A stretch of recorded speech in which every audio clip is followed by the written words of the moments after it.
आज हम लोग उत्तराखंड के दिन भर की बड़ी खबरें हैं। अतिक्रमण विरोधी अभियान के खिलाफ काले झंडे लेकर सड़कों पर उतरे व्यापारी, दी चेतावनी। हल्द्वानी में आज व्यापारी काला झंडा लेकर सड़कों पर उतरे और नगर निगम कार्यालय के बाहर धरना प्रदर्शन किया। इस बीच व्यापारियों ने जिला प्रशासन पर उत्पीड़न करने का आरोप लगाया। नैनीताल हाईकोर्ट में शीतकालीन अवकाश घोषित, जाने कब खुलेगा कोर्ट। उत्तराखंड हाईकोर्ट में शीतकालीन अवकाश घोषित हो गया है। इसके बाद अब हाईकोर्ट 12 फरवरी को खुलेगा। हालांकि अवकाश की अवधि में रजिस्ट्री ऑफिस खुला रहेगा। हाईकोर्ट के वार्षिक कैलेंडर में 15 जनवरी से 11 फरवरी तक शीतकालीन अवकाश निर्धारित है।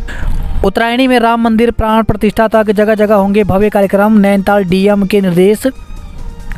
राम मंदिर प्राण प्रतिष्ठा को लेकर के लोगों में जोश देखा जा रहा है। भाजपा जहां जगह जगह धार्मिक कार्यक्रमों का आयोजन करने जा रही है, तो वहीं प्रशासन के निर्देश के बाद जिला प्रशासन भी अब उत्तराखंड के लोक पर्व उत्तरायणी को लेकर श्री राम मंदिर प्राण प्रतिष्ठा के दिन तक जगह जगह धार्मिक और सांस्कृतिक कार्यक्रम का आयोजन करने जा रहा है। रामनगर के खेल मैदान में नहीं होगी भजन संध्या, हाईकोर्ट ने खारिज की प्रार्थना पत्र। तो रामनगर के एकमात्र खेल मैदान में भजन संध्या आयोजित करने की हाईकोर्ट ने अनुमति नहीं दी। इंटर कॉलेजों में प्रवक्ताओं के लिए खुशखबरी, हाईकोर्ट ने वेतन रिकवरी का शासनादेश किया निरस्त। नैनीताल हाईकोर्ट ने आज प्रवक्ता और सहायक अध्यापक एलटी ग्रेड के वेतन से रिकवरी करने संबंधित मामले में सुनवाई हुई। कोर्ट ने वेतन रिकवरी करने से संबंधित शासनादेश को निरस्त कर दिया है। राम मंदिर का निमंत्रण अस्वीकार कर कांग्रेस खुद को पूरा खत्म करना चाहती है। तो अयोध्या राम मंदिर के प्राण प्रतिष्ठा कार्यक्रम का निमंत्रण अस्वीकार कर कांग्रेस बीजेपी नेताओं के निशाने पर आ गई है। अब इस मामले पर हरिद्वार से बीजेपी सांसद और पूर्व केंद्रीय शिक्षा मंत्री रमेश पोखरियाल निशंक का बड़ा बयान आया है। उन्होंने कहा कि अयोध्या राम मंदिर प्राण प्रतिष्ठा कार्यक्रम का निमंत्रण अस्वीकार कर कांग्रेस खुद को पूरा खत्म करना चाहती है। श्रीकोट के स्पोर्ट्स स्टेडियम में तैयार किया जा रहा सिंथेटिक ट्रैक, जारी हुए 8 करोड़ रुपए। उत्तराखंड के सरकारी विभाग बजट खर्चने में फिसड्डी, वित्त विभाग का सर्कुलर जारी, अब होगी कटौती। अक्सर सरकारी विभाग विकास योजनाओं के लिए बजट का रोना रोते रहते हैं, लेकिन उत्तराखंड में स्थिति उल्टी है। यहाँ सरकारी विभागों के पास बजट भरा पड़ा है, लेकिन वो खर्च नहीं कर पा रहे हैं। हालत यह है कि वित्तीय वर्ष खत्म होने वाला है, लेकिन कई विभाग 1/4 बजट भी खर्च नहीं कर पाए हैं। ऐसे में इन कंजूस विभागों को बजट में नए वित्तीय वर्ष में कैंची चलाने की चेतावनी दी गई है। देहरादून में कोरोना के नए वेरिएंट JN.1 की एंट्री, बुजुर्ग महिला में हुई पुष्टि, रिकवर हो चुकी है। हिमालयन ग्लेशियर्स से लेकर नदियों के प्रवाह पर मौसम का असर, सर्दियों में 99% कम हुई बारिश। दुनिया भर में ग्लोबल वार्मिंग का असर अब क्लाइमेट चेंज के रूप में दिखाई देने लगा है। हालत यह है कि अब समय पर न तो बारिश हो रही है, न ही बर्फबारी। ऐसी स्थिति में हिमालयन ग्लेशियर्स के स्वरूप में बदलाव आना तय है।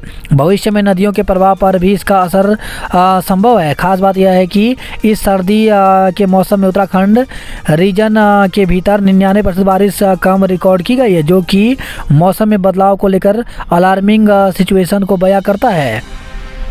हिमाचल की तर्ज पर उत्तराखंड में भी भू कानून लागू करने की मांग, सड़कों पर उतरने की दी चेतावनी। तो प्रदेश में इन दिनों सख्त भू कानून की मांग हो रही है, जिसको लेकर के प्रदेश में लगातार सियासत होती रहती है। वहीं मूल निवास भू कानून समन्वय संघर्ष समिति ने हिमाचल की तरह उत्तराखंड में भी भू कानून लागू करने की मांग की है। साथ ही मांग पूरी न होने पर सड़कों पर उतरने की चेतावनी दी है। गोरी मैम से दोस्ती, CRPF जवान को पड़ी भारी, जाल में फंसा कर की ठगी। तो एक CRPF जवान विदेशी महिला की ठगी का शिकार हो गया। CRPF जवान को जैसे ही इस बात का एहसास हुआ तो वह पुलिस के पास पहुंचा और अपनी आपबीती पुलिस को बताई। तहरीर मिलने के बाद पुलिस मामले की जांच में जुट गई।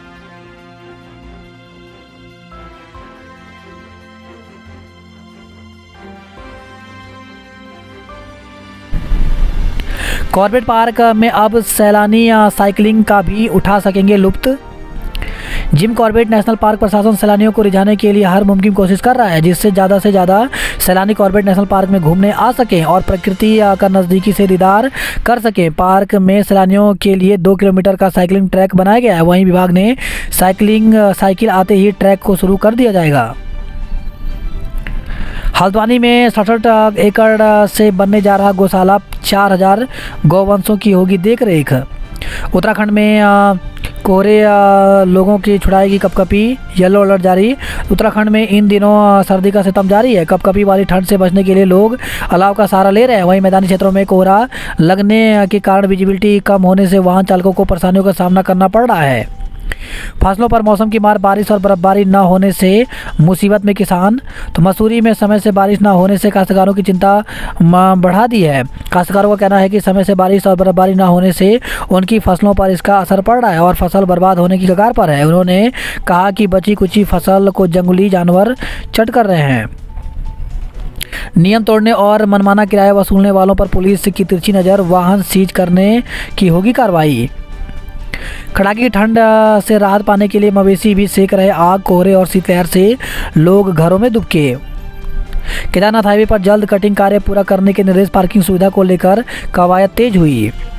कालसी थाना पुलिस ने किया चोरियों का खुलासा, 7 चोर दबोचे। तो देहरादून की कालसी थाना पुलिस ने क्षेत्र में लगातार हो रहे चोरी की वारदातों का खुलासा करते हुए 7 चोरों को गिरफ्तार किया है। पुलिस ने 4 चोरी की घटनाओं का खुलासा करते हुए 7 चोरों को गिरफ्तार किया है। रिश्वत लेते विजिलेंस के हाथे चढ़ा पीआरडी जवान, मौके का फायदा उठाकर दरोगा फरार हो गया। भीमताल पुलिस के हाथे चढ़े 2 तस्कर, 175 पेटी अवैध अंग्रेजी शराब बरामद हुई। विक्रम टेम्पो की बॉडी और पट्टी का रंग तय। तो अब कोई भी विक्रम टेम्पो संचालक निर्धारित रूट से अलग व अन्य रंग का वाहन संचालित नहीं कर सकेगा। साथ ही विक्रम टेम्पो की बॉडी पर निर्धारित 4 इंच चौड़ी पट्टी पर केंद्र परमिट धारक का नाम, मोबाइल नंबर, वेता परमिट संख्या अंकित करना अनिवार्य होगा। फूल गया दम, सिर्फ एक कदम। देश के शीर्ष 50 स्वच्छ शहरों में दून को नहीं मिली जगह। तो देश के शीर्ष 50 स्वच्छ शहरों में अपना नाम शामिल करने का दावा कर रहा देहरादून नगर निगम स्वच्छता के कई मानकों पर मात खा गया। यही वजह है कि शीर्ष 50 तक पहुंचने में निगम का दम फूल गया और अपनी पिछली रैंकिंग में सिर्फ 1 अंक का सुधार कर पाया। राजा जी के जंगल सफारी आज से शुरू। हादसे के कारण 3 दिन से बंद थी। मायूस लौट रहे थे पर्यटक। तो राजा जी टाइगर रिजर्व के रेंजर समेत 5 लोगों की मौत होने के बाद बंद जंगल सफारी आज से शुरू हो जाएगी। जंगल सफारी के लिए लापता वार्डन का शव मिलने का इंतजार किया जा रहा था। बृहस्पतिवार को वार्डन का शव मिल गया। सोमवार को हुए हादसे के बाद से 3 दिन से चीला समेत अन्य गेटों पर सैलानियों के लिए जंगल सफारी बंद की गई थी, जिससे जंगल सफारी के लिए आने वाले पर्यटकों को मायूस लौटना पड़ा था। अब रेलवे स्टेशन के स्टॉल पर इन 2 चीज़ों का स्वाद नहीं चख पाएंगे यात्री, मिली तो होगी कार्रवाई। तो रेल यात्रियों को अब रेलवे स्टेशन पर 2 चीज़ों का स्वाद चखने को नहीं मिलेगा। ट्रेन से यात्रा करने वाले यात्रियों को अब रेलवे स्टेशन पर पेटीज और क्रीम रोल का स्वाद चखने को नहीं मिलेगा। अगर कोई वेंडर स्टेशन पर पेटीज और क्रीम रोल बेचता पकड़ा गया तो रेलवे उस पर कार्रवाई करेगा। इसके लिए रेलवे की ओर से स्टेशन पर विशेष जांच अभियान चलाया जा रहा है। 3 घंटे से ज़्यादा देरी से चली ट्रेन तो टिकट की रकम होगी वापस।